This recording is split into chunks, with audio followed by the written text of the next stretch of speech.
Welcome to this week's edition of World Crisis Radio. This is Daniela Walls, National Chair of the Tax Wall Street Party.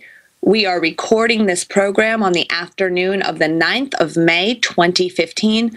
Webster Tarpley is traveling again this week. He will be back next week with a full report about where he was.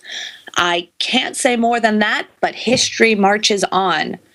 We're going to go straight to our East Basildon, South Thurrock election wrap-up with Stuart J. Hooper, the man of the hour. Thursday, May 7th, were the UK elections for Parliament. Stuart, are you there? You've inspired a lot of young people to have more of an interest in politics, to come out and vote for you. I'm getting messages that you've inspired them to want to run themselves. If you are one of the inspired, then contact us at taxwallstreetparty@gmail.com and say you want to run. I was thinking of a new meme right now, Stuart, because of you, right before the broadcast started, and that is start a revolution, run for office. So tell us about the vote count that you attended last night. Yeah, that's a very good idea for a tagline for a meme.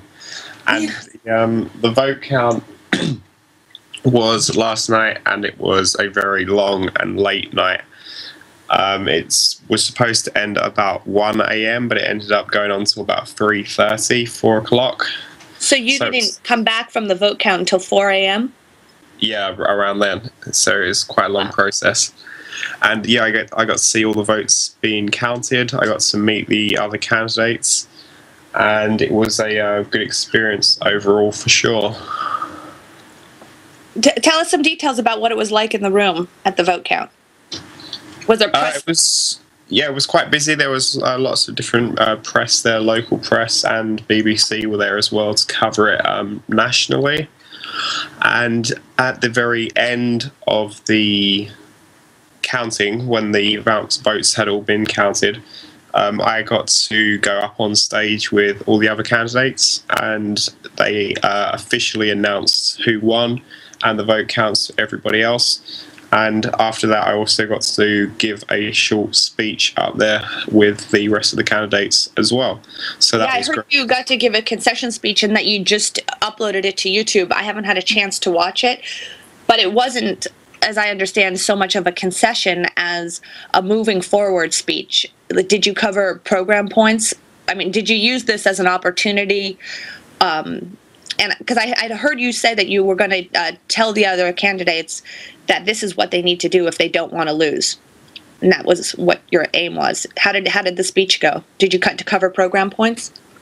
Yes, I was essentially not using it to give thanks to tons of people and do the usual kind of end of campaign speech things, because it was really my first opportunity to properly address the other candidates and the media as well, because obviously being a full-time student while doing this whole campaign, it's been hard to actually get myself out there, so to speak.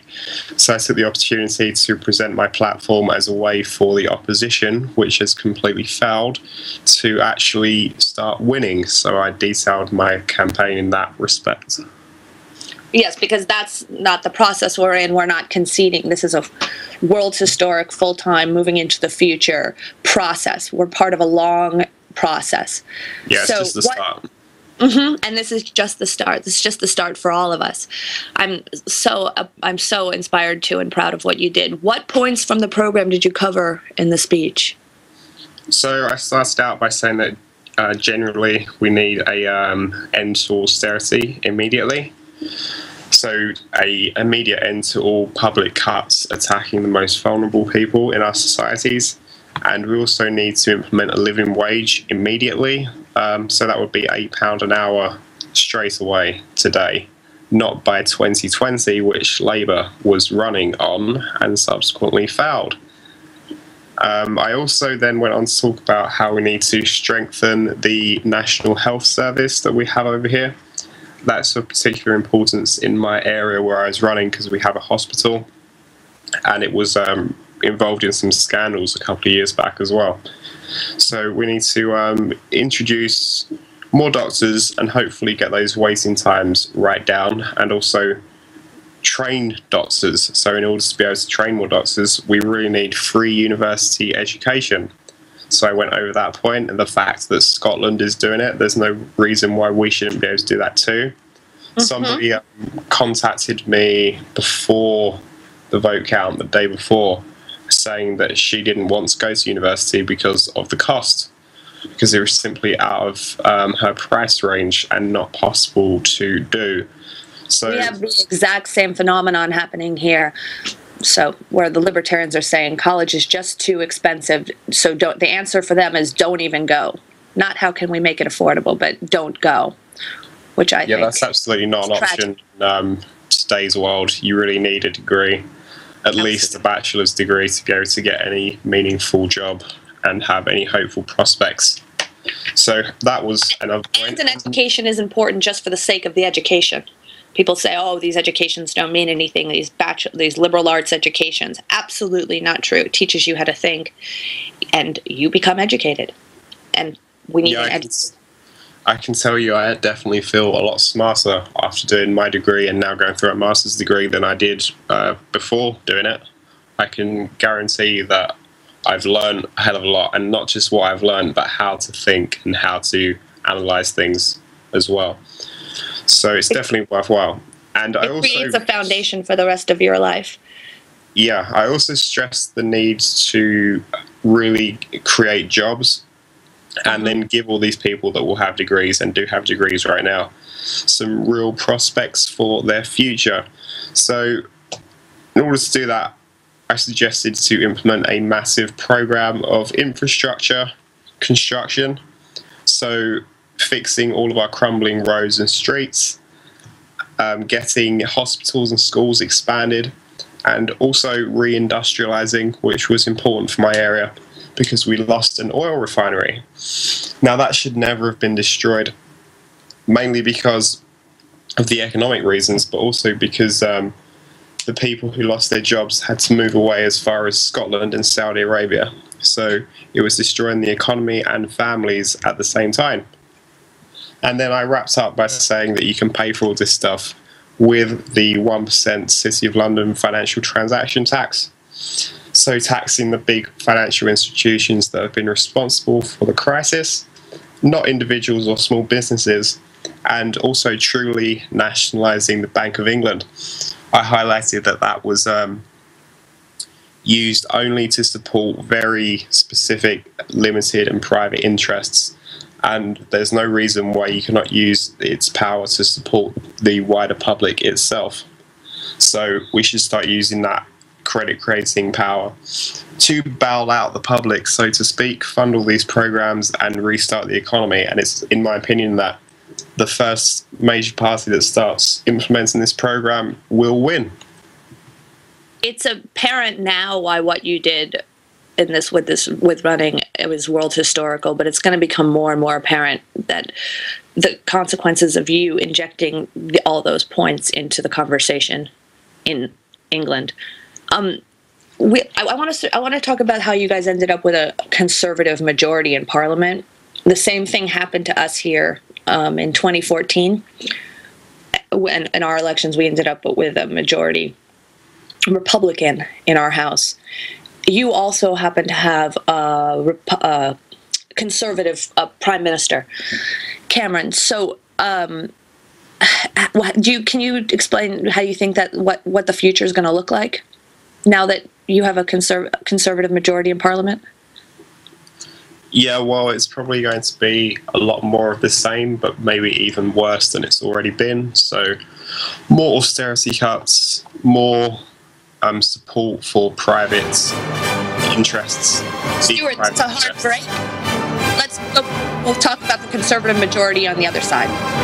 The man of the hour from East Basildon, South Thurrock. The elections were on Thursday, the 7th, and we are talking about how the UK ended up with a Conservative majority in Parliament, the same way that we did here in 2014.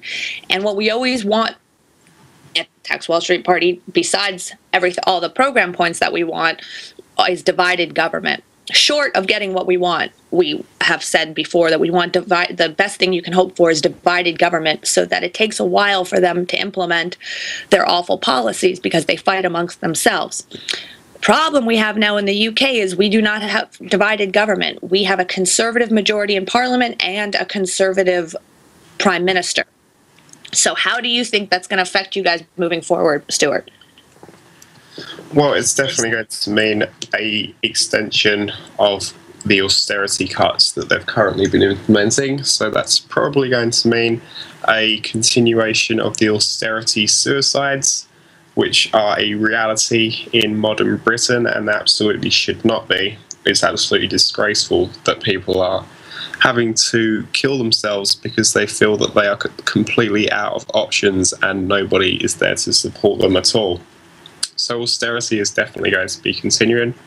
And along with that, one of the things that people throughout the UK are worried about is an attack on the NHS, the National Health Service. It's already being exposed to privatisation and a massive cut to drug funding. So people are being left without their medication because apparently we cannot afford to pay for it. So I'm sure that is going to continue and perhaps get worse.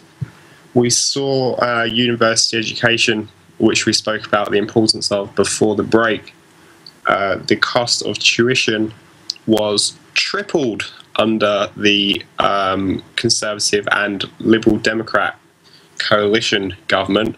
So perhaps they might go back to the university issue and perhaps make it even worse for students. So that's how I think it's going to pan out. And as you say, what happened to you guys on the 7th, a few days ago, is what we fear is going to happen to us in 2016, and what we've always talked about, the start of the 40-year austerity dictatorship. And that's we're afraid of not having divided government. So we're going to get to see how that plays out for you guys in the next 2 years. So it'll be a glimpse into our future if we vote a Republican as president. I hear there's a whole mess inside the opposition parties that includes the Labour Party, which is the equivalent of our Democrats. So can you summarize what's going on today? There's a bit of chaos, isn't there? Yeah, so all of them basically failed miserably. And as a result of that, the leader of the Labour Party has resigned. Ed Miliband, he's resigned. The leader of the Liberal Democrats has resigned. Nick Clegg, former Deputy Prime Minister, just a few days ago. And also the leader of UKIP, the UK Independence Party, Nigel Farage, has also resigned. He's quite a divisive figure and definitely starts conversations. Are they just grandstanding? What are they going to do? That'd be like the head of the Democratic Party resigning, the head of the Libertarian Party resigning. I'm just trying to draw parallels so people, understand. So that'd be the exact same as if the head of the Green Party, the head of the Democratic Party, and the head of the Libertarian or the Tea Party all resigned on the same day. Is this just a show? I'm trying to figure it out, and I haven't had time to really look into it this morning. Well, it's kind of like how after Mitt Romney lost, he said he wouldn't run again. So okay. It's kind of like that. Right. So it might be a big show, as I can't imagine what Farage would do without being the head of UKIP. Yeah, there are already some people saying that he might come back, but overall it's chaos. And the most interesting thing about the Labour Party leader stepping down in particular is that before this majority victory occurred, there was actually nobody in the country was expecting this to happen. Everybody thought there was going to be a hung parliament, that it was going to be political chaos, that nothing was going to get done. Not suggesting that now things will get done, that means it will be better, because it won't. But nobody was expecting this at all. And one perhaps factor that you could pull up here is Ed Miliband decided to give an interview with Russell Brand